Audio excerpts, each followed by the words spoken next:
how to download eFootball 2025 on Android. So basically, if you want to download eFootball 2025 on Android, it's actually quite very simple to do so, because all you have to do is go ahead and then first of all just launch your Play Store or your App Store right over here on your Android phone, which is your Google Play Store, right? So just go ahead and launch your Google Play Store.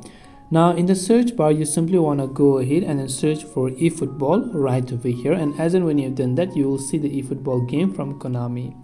Just keep in mind that if you have happened to already install eFootball before, you might see an update button, and if you don't, then you will find an install button. Just tap on the install button, and depending upon the strength of your internet connection, it is going to take some time for the download and installation to be complete. After that, you can just go ahead and then tap on the open button, and then that particular game is going to be successfully downloaded.